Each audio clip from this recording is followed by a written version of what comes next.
Nós estávamos falando aqui, gente, o Cristian estava comentando, né, que como é importante a gente ter essa honestidade de analisar a nossa vida, o nosso comportamento, naquilo que eu dizia, que às vezes nós manifestamos que nós queremos um país mais justo, mas a gente não devolve o troco. Quando alguém fica equivocado ali, nos devolve um pouco mais do que deveria devolver. Ou às vezes a gente encontra uma carteira, a gente até devolve a carteira com os documentos, mas o dinheiro a gente não devolve. Ou então a gente aproveita aquelas pequenas oportunidades, né, para enganar alguém. Esse jeitinho brasileiro não tem nada de cristão, né? Quando nós somos desonestos nas pequenas coisas, é uma postura que é engraçado, que não tem nada que possa nos destruir mais do que você saber das suas negligências. O outro pode até não ter ficado sabendo que você o enganou. O outro pode até não ter ficado sabendo que você foi desonesto. Mas você sabe. Eu tenho uma história que eu acho muito interessante. Um pai entra com um filho e paga a passagem de ônibus dele e do menino. E aí o cobrador fala assim: o seu filho não precisa pagar porque ele não tem 7 anos ainda. Aí o pai fala: não, ele tem 7 anos já, por isso que eu já estou pagando a passagem dele. Aí ele fala assim, e ele querendo utilizar do jeitinho brasileiro e dando uma dica para o pai: não, mas finge que eu não sei que ele tem, e ele passa por baixo da catraca sem pagar. Aí o pai disse: não, você pode até não saber que ele tem 7 anos e por isso pode permitir que ele passe de baixo, mas ele sabe que tem. Então se eu permito que ele faça isso, né, que ele entre nesse jeitinho brasileiro, eu estou deseducando meu filho para a verdade. Isso é fantástico, né? Um gesto pequeno que mostra para a gente como é que nós temos que educar os filhos. E que educá-los para essa verdade, para essa justiça, né, para esse evangelho que nós amamos e queremos seguir, passa por prejuízos. Poderia muito bem deixar de pagar a passagem dele. Mas ao pagar, eu estou dando a ele uma aula de civilidade, de verdade, de honestidade, de hombridade. É o que o Brasil precisa, minha gente. Nós precisamos modificar as nossas pequenas atitudes, né? Volto a dizer, manter viva a criança filosófica dentro de nós que nos pergunta o tempo todo: tá certo isso? É correto fazer assim? Para que a gente tenha condições de experimentar essa coerência que nos realiza. Cada vez mais eu estou convencido de que somente essa coerência nos autoriza a pisar no solo da realização humana. Ser um homem inteiro, ser uma mulher inteira, requer essa coerência pessoal. Eu estou vivendo aqui internamente aquilo que demonstra viver externamente. Há uma coerência entre aquilo que falo, entre aquilo que eu vivo, entre aquilo que eu acredito, entre aquilo que eu estou vivendo. Esse é o nosso desafio constante. Ana Carolina, ela escreve e diz assim: padre, tenho 30 anos, sou casada no religioso há 9 meses.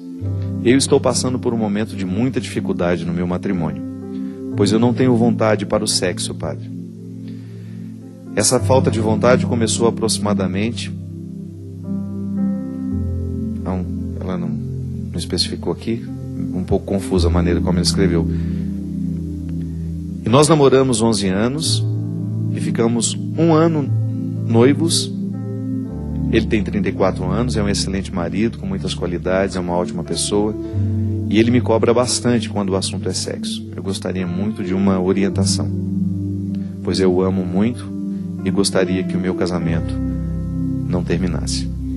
Ana, existem algumas hipóteses, né, a respeito disso, que você precisa investigar. Muitas vezes a falta de apetência, de desejo, né, para o sexo, ela pode ser uma questão hormonal na vida da pessoa. O sexo, ele passa, né, o desejo sexual passa pelas questões hormonais. Então uma boa consulta num médico de sua confiança, num médico que vai ter condições de entender o seu conflito, pode lhe ajudar.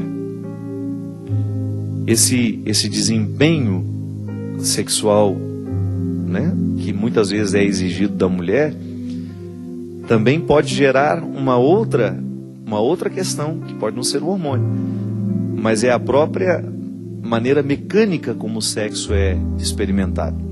Gente, são duas dimensões muito diferentes. O sexo na cabeça de um homem tem uma dimensão, tem uma função, na cabeça da mulher tem outra.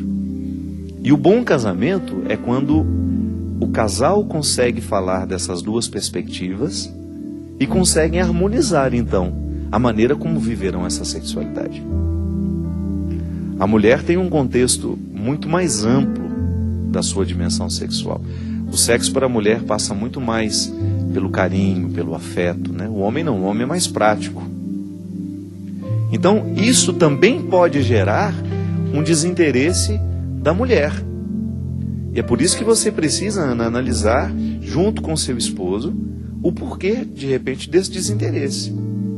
Será que você não está também, como inúmeras mulheres nos dias de hoje, tendo dificuldade no sexo, justamente por causa da dimensão objetal que às vezes perpassa as relações?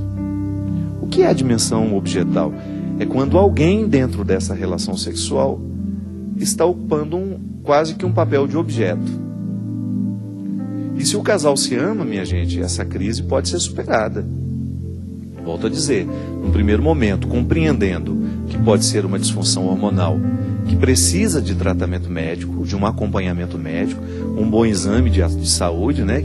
Um bom exame de sangue para tentar investigar se existe alguma queda, alguma baixa de hormônio que seja responsável pela libido, que provoque essa libido, ou então uma dimensão afetiva mesmo, que pode influenciar no seu desejo sexual.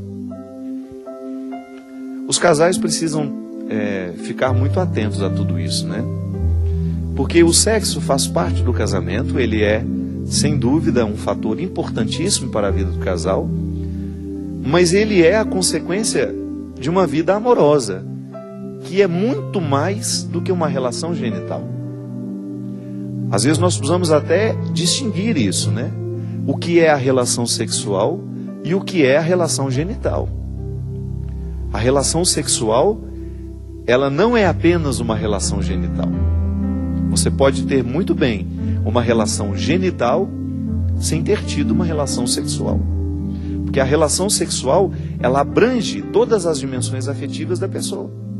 Uma prostituta, por exemplo, que não tem o menor envolvimento com o seu cliente, o que ela tem? É uma relação sexual ou ela tem uma relação genital? É apenas genital. Porque ela nem sabe quem é aquela pessoa. Ela procura nem se envolver com aquele cliente. É muito triste isso, né? Uma pessoa que declara ao corpo a condição de ser um objeto do outro, ele paga, usa e vai embora. Agora, muitos casais, infelizmente, por causa da falta de cuidado, da criança que pergunta como é que nós estamos vivendo tudo isso, né? Volto à dimensão anterior do programa. O casal precisa questionar, sim, precisa discutir isso, sim. Casados no civil, no religioso, mas infelizmente a relação é muito mais genital que sexual. Porque falta o envolvimento natural do amor, do respeito pelo outro, do cuidado, do contexto das delicadezas que são tão importantes na vida da mulher. O homem precisa se converter diariamente para fazer uma mulher feliz. Por quê? Porque o homem, ele tem uma forma muito diferente de compreender a sua sexualidade. E é impressionante como o homem amadurece no momento em que em que ele se dispõe a compreender a sexualidade a partir do coração da sua esposa. Estou mentindo, Cristian? Você que é um homem casado? Não são duas formas muito diferentes de entender o sexo? Agora pode dar certo. a partir do momento que o homem se dispõe a entrar no contexto da sexualidade da mulher. O contrário eu não aconselho não, viu? Porque a mulher ela não pode abrir mão dessa riqueza. Isso é até na fisiologia, né? A sexualidade do homem está de fora. É tudo externo. A mulher não. O prazer da mulher é todo interno. A dimensão, a vida sexual da mulher, o órgão sexual da mulher está todo para dentro. Então, essa profundidade que pertence ao contexto feminino, e eu não estou empobrecendo os homens, estou apenas salientando uma diferença. Não é nem mais rico nem mais pobre, é apenas diferente. Se a mulher abre mão dessa maneira profunda e fecunda de interpretar a sexualidade para render-se a um homem que muitas vezes tem uma facilidade muito grande a viver a dimensão prática e objetal da sexualidade, a relação genital, essa mulher vai privar o seu marido de dar esse salto de qualidade. Então é por isso que um casamento bem vivido, ele pode trazer uma riqueza e uma conversão desse homem. Ele vai passar a entender a sexualidade dele a partir de como a sua esposa interpreta e identifica a sua sexualidade. E aí nós vamos ter um casal que está se enriquecendo com as diferenças. Gente, isso é muito perigoso. A vida sexual, quando ela não é vivida nessa perspectiva, os casamentos eles vão entrando dentro de uma mesmice, dentro de uma... Como é que eu poderia dizer isso sem falar a palavra rotina, né?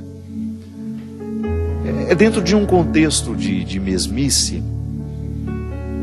Quando o homem não é capaz de evoluir na dimensão do aprofundamento dessa sexualidade, ele corre o risco de tornar-se apenas um macho dentro de casa.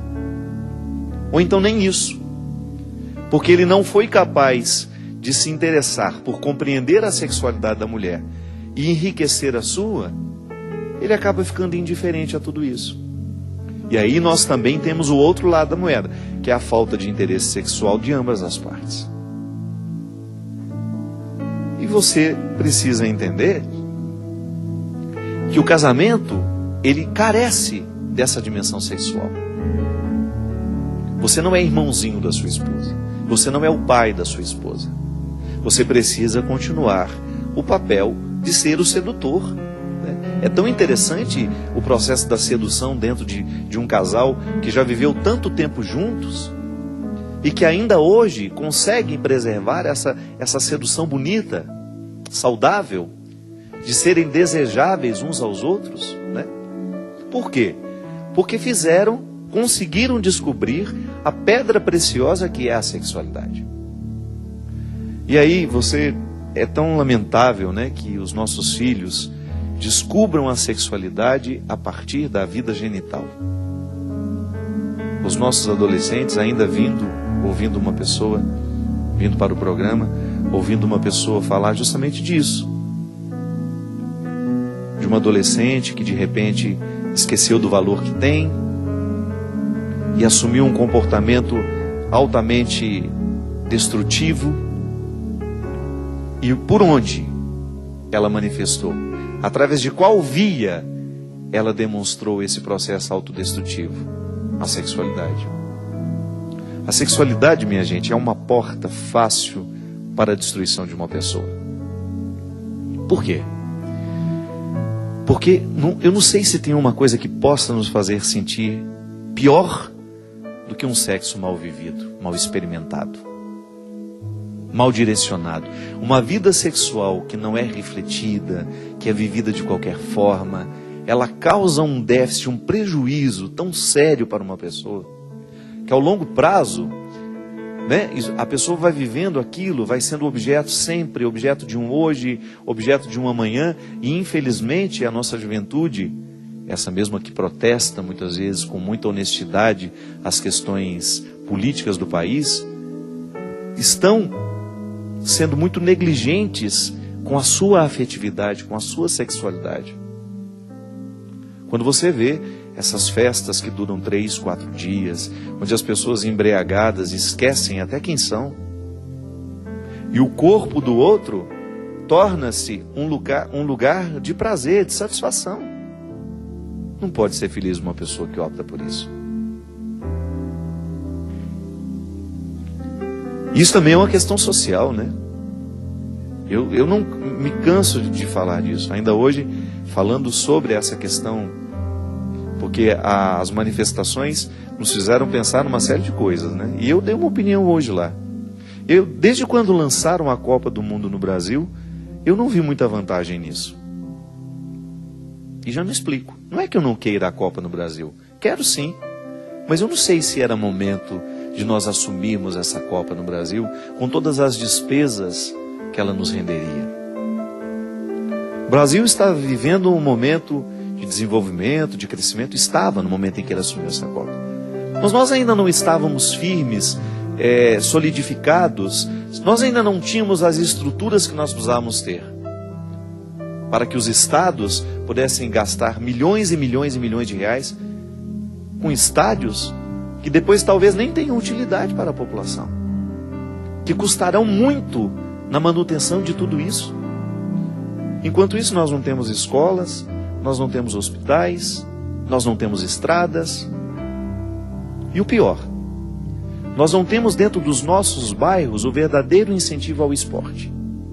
A Copa vai trazer muitos investimentos ao Brasil. Tudo bem, vamos esperar para ver se os investimentos que ela trará serão superiores aos prejuízos dos cofres públicos. Só o tempo vai nos dizer. Mas aqui é uma questão simples, pequena, que eu reflito. As nossas prefeituras gastam muito dinheiro na propaganda do que fazem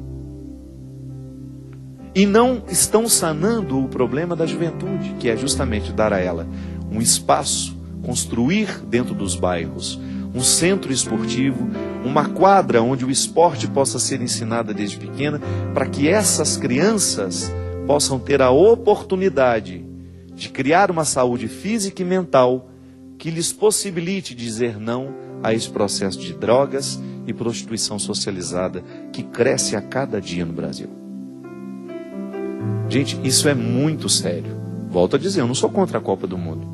Eu apenas problematizei se seria o momento de nós trazermos este evento que está custando milhões e bilhões de reais ao Brasil, se nós não estamos preparando um futuro melhor para as nossas crianças de uma maneira mais eficaz, que é justamente dar educação.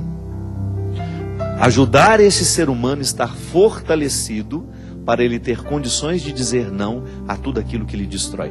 Para a gente esvaziar as raves naturalmente. Porque quando você tem uma população que aprendeu o bom gosto, que aprendeu a vida saudável, todas essas estruturas que são naturalmente nocivas à vida humana serão esvaziadas. Nós não precisaremos entrar lá para dizer, pelo amor de Deus, essa droga está nos destruindo. Pelo amor de Deus, o álcool... Hoje uma pesquisa mostrando que 50% dos nossos adolescentes já experimentaram o álcool. Já tem o contato com o álcool. Álcool, droga, prostituição socializada, massacrando o coração da nossa juventude e privando as pessoas de fazer uma experiência saudável da sua sexualidade. E não é um discurso moralista não, viu? Nós não somos contra o prazer. Nós somos contra a banalização do prazer. Ou o caminho fácil do prazer, que não gera um no outro a responsabilidade. Não, nós não queremos isso não. E aqui nós estamos pregando é porque nós amamos os seus filhos, mesmo sem nunca ter visto o rosto deles. Nós estamos querendo proteger o filho que você vai trazer ao mundo. Já parou para pensar nisso? Que quando você luta por um mundo melhor, você está preparando para o filho que você vai gerar. Isso é muito importante, minha gente.